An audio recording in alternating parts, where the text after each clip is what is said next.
Tyson Fury went face-to-face with the first opponent of his fifth comeback, Russian prospect Arslanbek Makhmudov, and it appears he's back for one unfortunate reason: to emulate Donald Trump. I came back for one reason only, and that's to make boxing great again. Since I retired for the fifth time, over a year ago, boxing for me has gone on a downward slope. It's become quite boring, and boxing is at its maximum potential when Tyson Fury is actively fighting. And I didn't say that. An AI, the cleverest AI on earth, said that, ChatGPT. So believe it. Returning to paraphrase Trump and quote AI isn't a great look for the 37-year-old, especially as he hasn't fought since December 2024. That's when he suffered his second straight defeat to Alexander Usyk for the undisputed title. The Gypsy King's return seemed destined to start with a clash against former two-time champion and fellow Brit Anthony Joshua, until AJ was involved in a car crash in Nigeria that claimed the lives of his two friends. While the tragedy meant AJ would take time away from the ring, it also inspired Fury's decision to re-enter the squared circle once again. I was on holiday with my family in Thailand for Christmas, just to get away from the rain. Sick of the rain, it was depressing me. And then I hear all that bad news that's gone on. And I thought, you know what? Life is very, very short and very precious and very fragile. And anything could happen at any given moment. And you should never put things off until tomorrow or next year or next week, because tomorrow is not promised to nobody. The Bible says tomorrow is not a gift. Tomorrow ain't promised. Tomorrow is a mystery. So we have to live for today. And me living for that day, I made my mind up there and then that I'm going to come back to boxing. After more than a year out of the ring, having announced his latest retirement in January 2025, there were questions about his fitness and ring rust. Fury says they're overblown, and Makhmudov seems to agree. I feel fresh, I feel good. And if I was on a decline, I'd say it. I'd be the first to say, you know what, I don't think I've got it no more, and I won't box, but I don't feel as if I've lost anything. I feel like I'm in my prime still. I feel fast, I feel good moving, I feel everything's really good. This guy have big experience. I don't think so. It's a lot of change. This a long time. I mean, 1 year not boxing, but I mean, he's a great boxer. For me, for him, it means nothing. But that's why I think it's going to be a good fight. Fury will fight Makhmudov this April 11 at Tottenham Hotspur Stadium in London, and it will be streamed live on Netflix. To the junior welterweights, Shakur Stevenson's claim that the WBC stripped him of his lightweight title over a sanctioning fee dispute has now been confirmed. Just days after dethroning Teofimo Lopez for the WBO junior welterweight title, the WBC announced Stevenson had been stripped of his lightweight belt due to rules about holding titles across multiple weight divisions.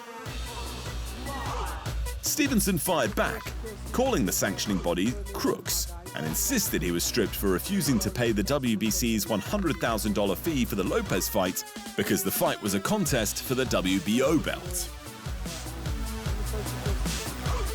WBC President Mauricio Suleiman has now gone on record saying both things are true. It is a truly regretful situation, Suleiman admitted. But the rules are very clear in every single organization that when a champion engages in a fight, he is to abide by the rules, which includes payment of sanctioning fees. Suleiman also claims Stevenson's team asked the WBC to sanction the Lopez fight with a special belt on the line, much like what was done repeatedly for Canelo Alvarez. However, no deal was reached, Stevenson was stripped, and the crown now sits vacant. Back to the heavyweights. Former IBF champ Daniel Dubois is getting another crack at gold. Newly crowned WBO champion Fabio Wardley has chosen him as his first defense. This is quite simply the most exciting and explosive fight available for Fabio's first defense of his WBO world title, said Wardley's promoter Frank Warren. And it tells you everything about him that this is the fight he demanded. Wardley had hoped for a shot at Usyk for the undisputed title, but that bout evaporated. He then traded online call-outs with Fury before Fury chose someone else, That left Dubois as the most dangerous and lucrative option still standing. Wardley will make his first defense of the WBO title against Dubois at the Co-op Live Arena in Manchester, England, with the bout to be streamed live on DAZN. Former unified welterweight champion Errol Spence Junior looks set to end his near 3-year hiatus with a June showdown against former junior middleweight champion Tim Tszyu in Australia. The fight will headline a PBC on Prime Video pay-per-view and will mark Spence's debut at junior middleweight.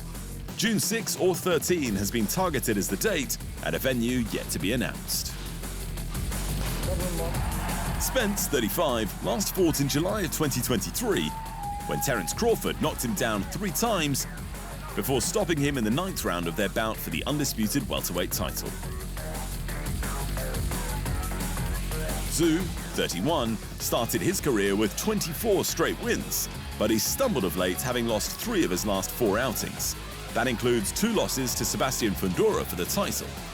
That means a win for either man could be do or die for their careers.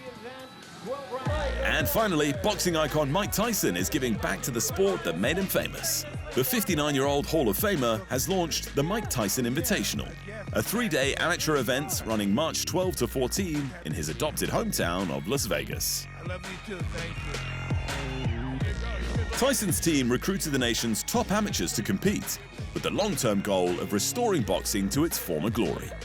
In particular, Tyson is concerned about the Olympics, with the IOC only just recently confirming the sport's inclusion at the 2028 Los Angeles Games after long-running rumors of its total exclusion.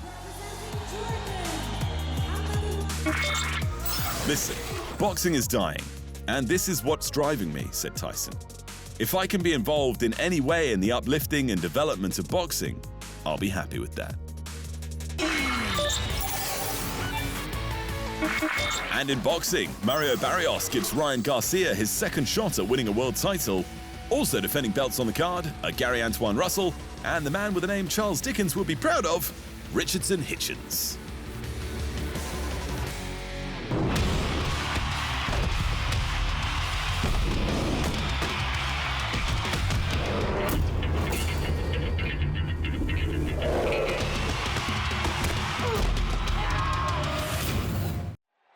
Thanks for watching, and remember, if you want more fight sports in your life, just hit the subscribe button.